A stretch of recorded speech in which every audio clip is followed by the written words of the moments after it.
अस्सलाम वालेकुम नाजरीन, मैं हूं आपका मेज़बान वहीद जंग प्रोग्राम पर्सनालिटी के साथ। व्यूवर्स, इस वक्त जो शख्सियत हमारे साथ हैं तारुफ के लिए बहुत ज़्यादा मुझे मेहनत करनी पड़ रही है। इख्तिसार से अगर हम बात करते हैं तो एंटरप्रेन्योरशिप का एक मोतबर नाम सरदार अहमद गुजर। सरदार साहब की सक्सेस स्टोरी जो है उस पर अगर हम बात करें तो उसमें भी हमें काफ़ी टाइम दरकार है। मुख्तसर हम बात करते हैं सरदार अहमद गुजर साहब से कि सरदार अहमद गुजर साहब जो है उन्होंने अपने तालीमी कैरियर के साथ साथ जो उनके जहन में बिज़नेस ओरिएंटेड माइंडेड जहन अल्लाह ने उनको दिया है उसके बैकग्राउंड में बजाएंगे और मुल्क की मौजूदा जो इक्तसादी सूरत हाल है उस पर हम उनसे गुफ्तगू करेंगे। सरदार साहब अस्सलाम वालेकुम। वालेकुम। सरदार साहब अल्हम्दुलिल्लाह, आपका मुख्तसर तारुफ तो मैंने नाजरीन को बता दिया है। थोड़ा ज़्यादा ही मसाला डाल दिया सर। नहीं, जो ग्राउंड रियलिटीज़ हैं उस पर हम बात कर रहे हैं। सबसे पहले तो मैं अपने व्यूवर्स के लिए चाहूँगा कि आप अपना जो तालीमी आपका बैकग्राउंड है उस हवाले से बताएं कि जो मेरी मालूमात हैं वो ये हैं कि आप एक छोटे से कस्बे से, आई थिंक रहीम यार खान, डेरा गाजी खान आपका होम टाउन है। जी जी। तो वहाँ आपने तालीम हासिल की, क्या उस वक्त मुश्किलात दरपेश थी, क्या है, थोड़ा सा शेयर करें।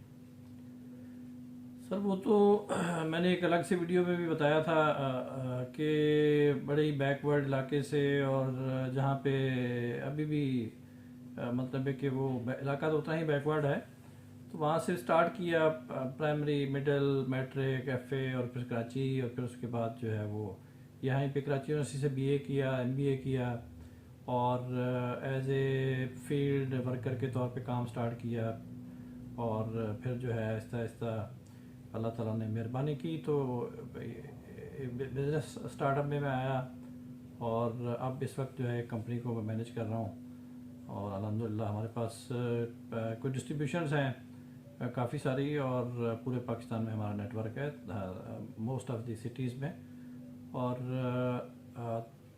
मोस्ट ऑफ द बैंक्स जो हैं वो हमारे कस्टमर हैं। इवन नादरा, बीएएसपी और पंजाब इंफॉर्मेशन टेक्नोलॉजी बोर्ड, ये भी हमारे कस्टमर हैं, और हम इनको मुख्तलिफ अपनी जो ऑफिस ऑटोमेशन की प्रोडक्ट हैं वो प्रोवाइड करते हैं। अच्छा, आपने अपने हर इंटरव्यू में अपने इलाके की जो खस्ता हाली है उस पर बात की है।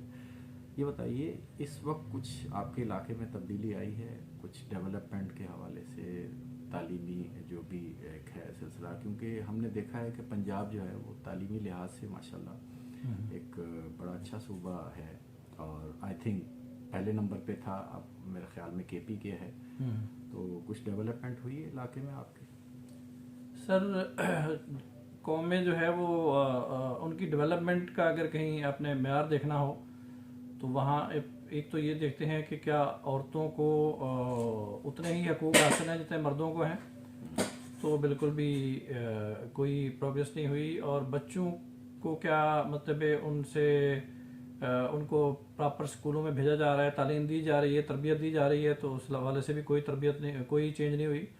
मेरे इलाके के लोग ज़्यादातर बेचारे आउट ऑफ कंट्री भी जाते हैं, तो वहाँ भी जाके लेबर वर्क ही करते हैं, मजदूरी करते हैं, टैक्सी चलाते हैं, डिगिंग करते हैं।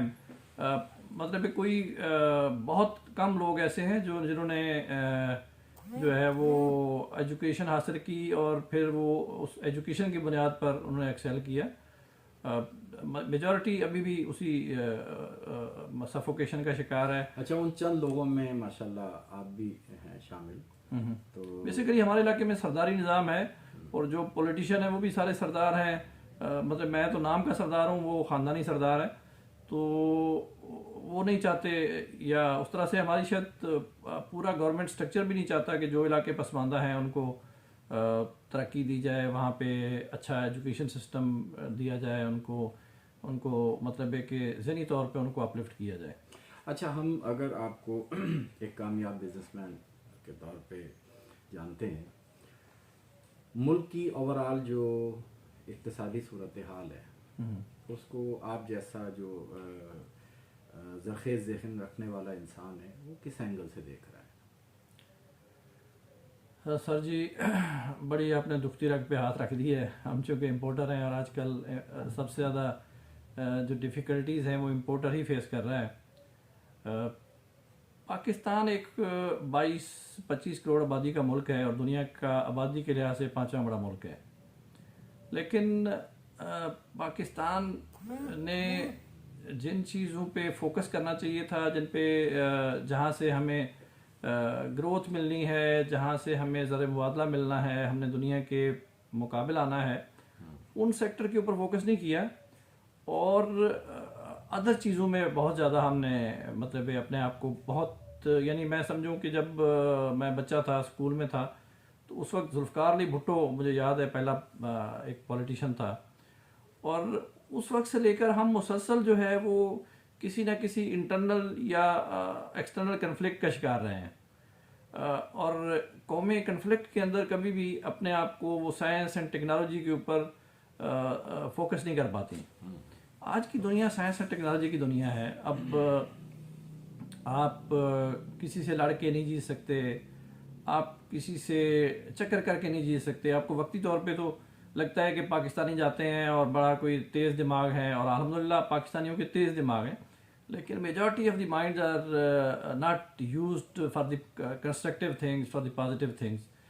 तो हमने चूँकि बेसिक चीज़ों पे फोकस नहीं किया, हमने कल्चर पे फोकस नहीं किया, हमने एग्रीकल्चर पे फोकस नहीं किया, हमने इंडस्ट्री पे फोकस नहीं किया, हमने टेक्नोलॉजी पे फोकस नहीं किया, तो और हमने अपनी कोई स्टैंडर्ड नहीं बनाए।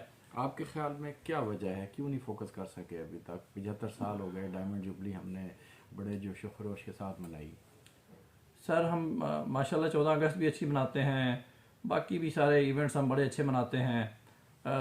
इवेंट्स मनाने में तो हम दुनिया में नंबर 1 हैं, लेकिन अब आप भी इतना अरसा हो गया मीडिया में हैं, आपने कभी देखा है किसी इंजीनियर को कि उसने 2-4 लेथ मशीनें लगा के वहाँ पे कुछ टूल मैन्युफैक्चरिंग कर रहा हो? देखा है किसी इंजीनियर को आपने फील्ड में? मेरे ख्याल में नहीं जाते। जो ही कोई शख्स थोड़ी सी एजुकेशन हासिल कर लेता है, वो अपने फील्ड में जाता ही नहीं है। किसी बढ़ाई का बेटा वो एजुकेशन हासिल करने के बाद वो अपने बढ़ाई बाप वाले काम को आगे नहीं बढ़ाता, वो चाहता है कोई कुर्सी वाला काम मिल जाए, उसको सीट वाला काम मिल जाए। किसी लोहार का बेटा जो है वो मैकेनिकल इंजीनियर बन के अपने बाप के बिजनेस को आगे नहीं बढ़ाता, जहाँ से बेसिकली ग्रोथ होती है। मतलब जो इंसान की ग्रोथ होती है वो अपने फील्ड में ही हमेशा होती है, लेकिन उस फील्ड के अंदर अगर वो एजुकेशन डाल दे, उसके अंदर स्किल डाल दे, उसमें टेक्नोलॉजी डाल दे, तो वो ग्रो करेगा। लेकिन अगर पढ़ा लिखा शख्स जिसने स्किल हासिल की, वो या तो आउट ऑफ कंट्री चला जाएगा। मैं इसी तरफ आ रहा था। इसमें 2 बातें जो हमारे सामने हैं। एक तो ब्रेन ड्रेन है, जो आप कह रहे हैं, नो डाउट ऐसा है, और अब इसमें बड़ी तेजी आ गई। जी जी। वो तेजी आप देखें, पहले तो शहरों में ही होता था, अब गांव देहातों में लोग जो हैं वो पहले जेवर बेच के करते थे, मकान बेच के, मवेशी बेच के, जिस तरह भी है सारी चीज़ें। तो अब ये एक सिलसिला है, लेकिन इसके साथ साथ हम ये भी देखते हैं कि वो जो आप बात कर रहे हैं ना कि ख़ानदानी जो काम होते थे, जैसे आपने बात की है वुड वर्किंग की और दीगर उसकी, तो उसमें भी हमने ये देखा है कि इस वक्त का हमारा जो नौजवान है, जो पढ़ा लिखा भी है, टैलेंटेड भी है, वो उन्हीं कामों को वैल्यू एडिशन के साथ भी कर रहा है। तो इसमें ये एक बड़ी पॉजिटिव साइन है, और लोग काफ़ी कामयाब हुए हैं। उंगलियों पे हम गिन सकते हैं, बहुत सारे ऐसे लोग हैं माशाल्लाह।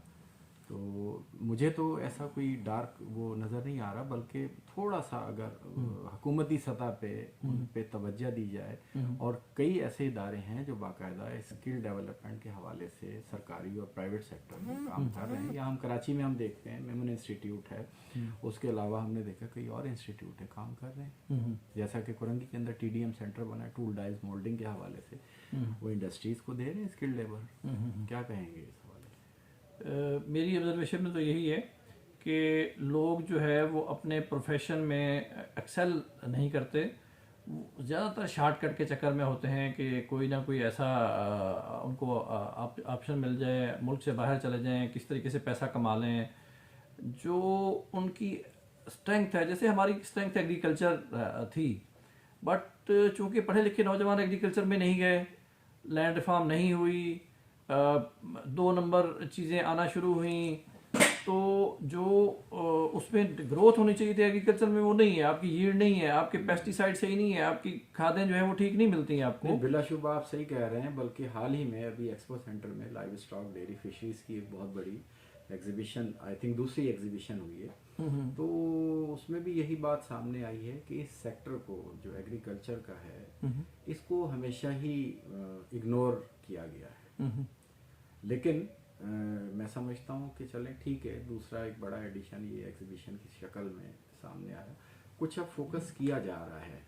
आप देखिए कि मुझे बड़ी अच्छी बात लगी, बारी पताफी साहब जो मिनिस्टर हैं लाइव स्टॉक के, उन्होंने कहा कि पाकिस्तान 5वां मुल्क हो जाएगा जो लैम्पी स्किन, जो स्किन डिजीज़ की बीमारियां हैं उसकी दवा पाकिस्तान ने बना ली है और बहुत जल्द वो इसको लॉन्च करने वाले हैं। आई थिंक एक आध हफ्ता है उसमें। सर जब कोरोना आया था तो पाकिस्तान में हर चौथे दिन कहते थे कि हमारी फलां मेडिकल यूनिवर्सिटी ने कोरोना वैक्सीन जो है वो बना ली है।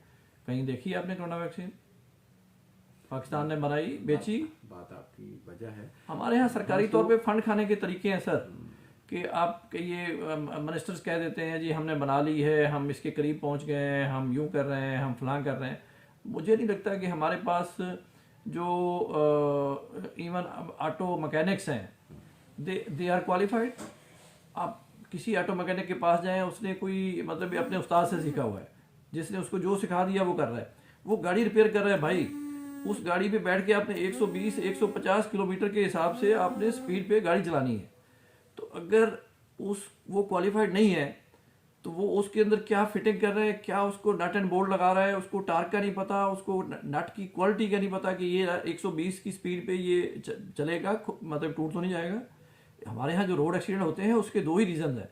एक तो हमारे मतलब रोड का जो इंफ्रास्ट्रक्चर है वो अच्छा नहीं है, दूसरा हमारे मैकेनिक नॉन क्वालिफाइड है। वो गाड़ी जब रिपेयर करते हैं, दोबारा जब गाड़ी रोड पे जाती है तो कहीं ना कहीं उसका कोई चीज़ लूज होती है, ब्रेक फेल होती है, कोई बॉल जॉइंट खुलता है तो वो टकराती है कहीं और ओवरटर्न हो जाती है। तो मतलब है कि प्रोफेशनल लोग जब तक प्रोफेशनल फील्ड में ना आए और स्टैंडर्ड ना बने। एक दफ़ा मेरी जानने वाली खातून थी कोरिया में, तो उसने कहा कि मैं ब्यूटी पार्लर खोलना चाहती हूँ। मैंने कहा खोल लो। She was discussing with me. उसने कहा नहीं, मुझे 1 साल का जो है वो डिप्लोमा करना पड़ेगा, उसमें मुझे वो सिखाएंगे कि भाई ब्यूटी पार्लर में आपने सफाई कैसे करनी है, उसको मैनेज कैसे करना है, उसकी अकाउंटिंग कैसे करनी है, उसमें आपने लोग कैसे रखने हैं, उसमें सफाई का ख्याल क्या क्या रखना है। तो 1 साल की ऑफिशियल ट्रेनिंग क्वालिफिकेशन एग्जाम के बाद उसको लाइसेंस मिलेगा कि she can open a beauty parlour. तो क्या हमारे यहाँ कोई क्वालिटी चेक है? किसी ब्यूटी पार्लर में आज तक किसी ने जाके देखा है वहाँ पे जो करीबें यूज़ कर रहे हैं, जो उनका जो टूल यूज़ कर रहे हैं, क्या वो किसी स्टैंडर्ड पे हैं? किसी नाई के लिए कोई है मतलब ये चीज़? वो तो इंसानों के साथ डील कर रहा है ना। तो फ्री स्टाइल में जब सोसाइटियाँ चलती हैं तो सोसाइटियाँ ग्रो नहीं करती। क्या तजवीज़ देना चाहेंगे आप, कैसे बेहतरी आ सकती है? बेहतरी इस तरह से आ सकती है कि जो बिजनेस के रूल बनाए जाएं और सेम फॉर ऑल बनाए जाएं। गवर्नमेंट उसको सिर्फ मॉनिटर करे, इम्प्लीमेंट करवाए, लोगों को फ्री हैंड दिया जाए, काम करने का मौका दिया। रूल्स रेगुलेशंस या बायलॉज वो तो देखें, हर ट्रेड बॉडी है, मुख्तलिफ ट्रेड बॉडीज़ हैं पाकिस्तान के अंदर हर शोबे की। बल्कि मज़े की बात यह है, मिसाल के तौर पे हम टेक्सटाइल को ले लेते हैं। टेक्सटाइल के अंदर 7-8 जो हैं एसोसिएशंस ट्रेड बॉडीज़ हैं, ठीक है ना। मैन्युफैक्चरिंग के अलग है, और ये जो आपकी वीविंग की है, निटवेयर की है, यहाँ तक कि टेक्सटाइल की बेशुमार, इसी तरीके से और दीगर हैं। फिर मुख्तलिफ चैम्बर्स हैं, वो सब ट्रेन करते हैं, ट्रेनिंग देते हैं। ट्रेड बॉडी जो बनाई जाती है वो अपने मफादात के लिए बनाई जाती है। जो कंट्रोलिंग अथॉरिटी बनाई जाती है वो क्वालिटी कंट्रोल को मैनेज करने के लिए बनाई जाती तो है ना। सिंध फूड अथॉरिटी है, PSQC हमारे पास है, और PCSIR है, बड़े बड़े इदारे हैं। तो PCSIR के पास अगर खुद आप कोई चीज़ लेके जाएं तो उसको फूड अथॉरिटी देखें, उसको टेस्ट करने के लिए उनके पता नहीं कितने फॉर्म फिल करके देने पड़ते हैं। अगर खुद आप लेके जाएं, PCSIR जाके लोगों के पास चेक नहीं करता कि भाई आप ये चीज़ बना रहे हो तो ये किस स्टैंडर्ड पे बना रहे हो। बात हमारी हो रही थी इस पे, आपकी तजावीज़ क्या है, कैसे हम देखें। तनकीद तो हम पूरी रात बात कर सकते हैं। क्या आपके ख्याल में एज ए पाकिस्तानी बेहतरी हो सकती है? वो आपका भी एक एक्सपीरियंस है माशाल्लाह, दुनिया भर में आप जा चुके हैं और मिसालें भी दे रहे हैं, बातें भी कर रहे हैं। तो हम क्या कर सकते हैं? इतना आसान तो नहीं है, लेकिन एजुकेशन सिस्टम से लेकर और सारा जो निज़ाम है उसको रिवैप करना पड़ेगा। अब 60 साल 70 साल पुराना एजुकेशन सिस्टम और वही बुक्स और वही चीज़ें पढ़ा के आप बच्चों को नई टेक्नोलॉजी और नई चीज़ों के बराबर नहीं ला सकते। आपको एजुकेशन में चेंज करना पड़ेगा, उसको क्या चेंज, यही उसको तो मैं पूछ रहा उसको हूँ ना। सिंपल मिसाल करना के तौर पे पड़ेगा। देखें, मेरी बात हुई है कुरिकुलम वालों से, तमाम लोगों से। कायदे आज़म 25 दिसंबर को पैदा हुए, माशरती इल्म में भी होगा, और मुताला पाकिस्तान जो है उसको जब 8वीं के बाद होता है 9वीं में, उसमें भी यही है। आगे किसी और उसमें जाएंगे, उसमें तो कोई तब्दीली नहीं कर सकते। इसी तरीके से कोई अगर आ जाता है जी आप कायदे आज़म पे, अल्लामा इकबाल पे मजमून लिखें, तो हम वही लिखेंगे ना जो उनकी पैदाइश है, जो उनकी डेट ऑफ बर्थ है, और जो उनकी माशाल्लाह ज़िंदगी में अचीवमेंट्स रही हैं, हम वही। उसमें क्या चेंजिंग, क्या निसाब में आप किस किस्म की चाह रहे हैं? कायदे आज़म पे चेंज करना या अल्लामा इकबाल पे चेंज करने का मैं नहीं कह रहा। मेरा मकसद ये है नहीं, निसाब कि में तो है ना ये सब लोग, मेरा मकसद हमारे ये नेशनल है हीरोज कि हैं। जो हम बच्चों को पढ़ाते हैं वो ज़िंदगी में उनके काम नहीं आता।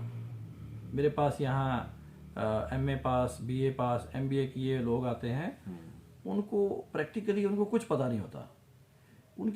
वो जब यहाँ स्टार्ट करते हैं और मेरे पास काम करने के बाद 1 साल के बाद मेरे पास ऐसे भी लोग हैं जो 30,000 सैलरी पे मैंने रखा, और 1 साल के बाद वो 70-80 हज़ार रुपये सैलरी पे दूसरी कंपनी में चला गया। तो लोग जब आते हैं तो वो बिल्कुल उनको कुछ पता नहीं होता। जब काम करते हैं, इंडस्ट्री में आते हैं, फील्ड में आते हैं, सीखते हैं, तो वो एक्सेल करते हैं। तो हमारी एजुकेशन जो है वो बिल्कुल इरेलेवेंट है। ना वो एग्रीकल्चर से रिलेट करती है, ना वो साइंस से रिलेट करती है, ना वो टेक्नोलॉजी से रिलेट करती है। वो सिर्फ बुकिश नॉलेज देती है, जिससे इसलिए हमारे मेजॉरिटी जो पढ़े लिखे नौजवान हैं वो बेरोज़गार हैं, उनको यहाँ पे जॉब नहीं मिलती। तो प्रोडक्टिव एजुकेशन जो है, जिसमें एक इंसान अगर वो मैट्रिक भी कर ले तो उसकी एक वर्थ होनी चाहिए, एक वैल्यू होनी चाहिए। तो अब मतलब कायदे आज़म की डेट ऑफ बर्थ याद करवाने की ज़रूरत ही नहीं है। अगर उसको ये बता दिया जाए कि भाई नहीं, मैं तो निसाब की तब्दीली की बात गूगल कर रहा हूं कि वो तो आप 100 गूगल साल पे के आप बाद भी- लिखेंगे कि कायदे आज़म कब पैदा हुए थे, तो गूगल आपको बता देगा। तो अब रट्टे वाली या याद रखने वाली चीज़ें अब नहीं हैं, अब करने वाली चीज़ें हैं, प्रैक्टिकल चीज़ें हैं। अब आपको इंसानों को प्रैक्टिकल बनाना पड़ेगा कि हाउ टू डू। नहीं, तो उसके लिए बिजनेस एजुकेशन है ना। आप देखें कराची यूनिवर्सिटी के अंदर आईबी है, कराची यूनिवर्सिटी बिजनेस स्कूल है, और हर यानी मैं तो कल सर सैयद यूनिवर्सिटी में गया, वहाँ बिजनेस का डिपार्ट है, मुझे बड़ी खुशी हुई। इसी तरीके से हेल्थ की जो यूनिवर्सिटीज़ हैं, मेडिकल यूनिवर्सिटीज़ जिनको कहते हैं, वहाँ सब है और बिजनेस एजुकेशन दे रहे हैं। जो बात आप कर रहे हैं, आपने बात की कि 30,000 पे आपके पास बंदा है, वो 70 पे गया। यही तो मेरा सवाल है, वो क्या आप लोगों ने, आपकी कंपनी ने उनको ट्रेनिंग दी है, इस काबिल कर दिया कि 70,000 पे, और इंशाल्लाह वो इससे भी ऊपर जाएंगे, और अगर बाहर जाएंगे तो हो सकता है वो करोड़ों में लें सारा पैकेज जो भी है। वहीद भाई, अगर सब कुछ ठीक हो रहा है, आप कह रहे हैं नहीं, मैं ये नहीं कह रहा, मैं ये कह रहा हूँ भी कि ठीक वो है, बाकी skills सब जो कुछ हैं। ठीक है, तो पाकिस्तान डिफॉल्ट क्यों होने वाला है? नहीं, ये तो देखें बात या ये है, पाकिस्तान में एक क्राइसिस क्यों है? ऐसी खबरें, ऐसी बातें हर मेरे ख्याल में 5 साल बाद, 10 साल बाद, जब से पाकिस्तान बना है, आती हैं। अल्हम्दुलिल्लाह पाकिस्तान में ऐसे ऐसे वक्त आए हैं कि बस लोग ये समझते थे कि शायद सुबह पता नहीं क्या कुछ हो जाएगा। अल्हम्दुलिल्लाह हर दूसरा दिन पहले से बेहतर है, हर लिहाज से आप देखें, ठीक है ना। आप अगर देखें पाकिस्तान जब बना था उस वक्त इंडस्ट्रीज़ क्या थी, आज आप देखें हम शुक्र और सब्र जो है ना उसको नहीं फोकस कर रहे, बकौल आपके भी हम शॉर्टकट के चक्कर में, ठीक है ना। दुनिया में जो भी लोग हैं आप देखिए, चाहे हम चाइना की मिसाल लें, जापान की लें, वहाँ पे उन्होंने घर घर जो है जिसको चेन सिस्टम कहते हैं उसके तहत तरक्की की है, ठीक है ना। कहीं पे बटन बन रहा है, कहीं पे कांच बन रहे हैं, कहीं पे कुछ हो रहा है, कहीं पे कुछ हो रहा है। कॉटेज इंडस्ट्रीज, स्मॉल इंडस्ट्री, सारी चीज़ें। तो मैं मकसद मेरा सिर्फ ये है कहने का कि आप जैसा बंदा जो मेरे लिए, हम सब के लिए एक रोल मॉडल है। मुझे एक मशीन का पार्ट बनाना था, वो मैकेनिकल पार्ट है, एक शाफ्ट है। उसके लिए मैं अपने जो भी मेरे पास लोग हैं उनको मैं भेजता हूँ मार्केट में। एक लेथ वाले के पास गए, दूसरे के पास गए, तीसरे के पास गए, तीनों को उन्होंने वो सैंपल दिए। एक ने उसके 8,000 रुपये मांगे, दूसरे ने 4,500 रुपये मांगे, तीसरे ने 2,500 मांगे। मैंने कहा तीनों को ही दे दो, बनाने दो। तो 1 महीने तक हम उनके पीछे चक्कर लगाते रहे। कितनी दफ़ा उन्होंने वो गलत बना के दी है, और अभी भी वो परफेक्ट चीज़ मेरे पास बन के नहीं आई। एक मैकेनिकल पार्ट है जिसकी मैं बात कर रहा हूँ। इसकी वजह ये है कि हमारे लोग स्किल्ड अगर हैं तो एजुकेटेड नहीं है। अब उसको नहीं पता वर्नियर स्केल क्या है, उसको उसके पास हाँ, वर्नियर कैलिपर और उसकी जो है वो चीज़ें एग्जैक्ट वो नहीं कर पा रहा, इसलिए वो कभी सुराख दूसरी जगह पे कर देता है, कभी उसकी जो एलकी का वो सुराख बनाता है उसमें जो नट इफेक्ट कोई नहीं हो रहा होता, कभी कोई मसला है, कभी कोई मसला है। तो चीज़ें जो है वो हमें अपने जो इंजीनियर्स हैं उनको बोलना पड़ेगा कि भाईजान आप भी कोई ब्लू ड्रेस पहन के काम करो, और जो जो लोग काम कर रहे हैं उनको थोड़ा पढ़ाना पड़ेगा कि भाई तुम लोग पढ़ लो। तो जब दोनों तरफ एजुकेशन आएगी, अब जैसे अब मिसाल अगर चीन या कोरिया की दें हम, तो वहाँ पे ये जो मशरती अलूम और जोग्राफिया और इस इतने सब्जेक्ट नहीं पढ़ाए जाते बच्चों को, सिंपल जो है उनको पढ़ना लिखना सिखाया जाता है जो भी उनकी ज़बान है। जैसे अब अगर हमारे पास है तो उनको उर्दू पढ़ा दें, इंग्लिश पढ़ा दें, 2 लैंग्वेजेस काफ़ी हैं। और उसके बाद उनको जो उनका रेलेवेंट फील्ड है, अगर वो काश्तकारी में जाना चाहते हैं तो tell them about the pesticides, about the land, about the fertilization, about कौन से सीज़न में कौन सी क्रॉप अच्छी होती है। और फिर अगर वो इंडस्ट्री में जाना चाहते हैं तो उनको मशीन कैसे चलानी है, अगर वो ऑपरेटर बनना चाहते हैं तो उनको टेक्सटाइल की मशीन कैसे चलानी है, ये चीज़ें सिखाएं प्रैक्टिकली। एजुकेशन इंस्टीट्यूट मैट्रिक करे बच्चा तो वो किसी ना किसी काम का होना चाहिए। मैट्रिक पास बच्चा जो है he should be useful citizen of the country. अब हमारे पास एमए करके भी बंदा जो है वो सीवी लेके घूम रहा होता है सारा दिन, और फिर वो स्टेटस छाप रहा होता है कि मुझे जी नौकरी नहीं मिल रही और मुझे जॉब नहीं मिल रही। तो थोड़ा सा हमें पूरी सोसाइटी को ग्रूम करने की। गुजर साहब, आपकी जो बातें हैं, तजावीज़ हैं, बिल्कुल ज़मीनी हक़ाइक़ हैं काफ़ी। ऐसा नहीं है कि आपकी बातें जो हैं वो बिलाशुबा काबिल गौर भी हैं। लेकिन मुझे याद पड़ रहा है कि हमारी आपकी जो पहली मुलाकात हुई थी एक एग्जीबिशन में थी। जी जी, आईटी की एग्जीबिशन थी, ITC in एशिया। जी जी। उसमें आपने देखा था कि शिकारपुर से एक बच्चा 15 साल लड़का, उसको स्टेज पे बुलाया गया। ये ज़मीनी हक़ाइक़ हैं, कोई ऐसी वो बात नहीं थी कि मिसाली या फ़र्जी या वैसे। अब देखिए मैट्रिक क्लास का बच्चा था, वो 10 लाख रुपए पाकिस्तानी कमा रहा है। ठीक है ना। तो वो भी तो इसी मतलब खित्ते का ही हमारा बंदा है। जो आप बात कर रहे हैं कि जी ये है वो है सारा, देखिए हमारे पास ज़रख़ेज़ ज़हन है, अल्लाह पाक ने ज़रख़ेज़ खित्ता हमें दिया है, सारी चीज़ें हमारे पास मौजूद हैं, बाहर से लोग आते हैं बातें करते हैं सारी चीज़ें।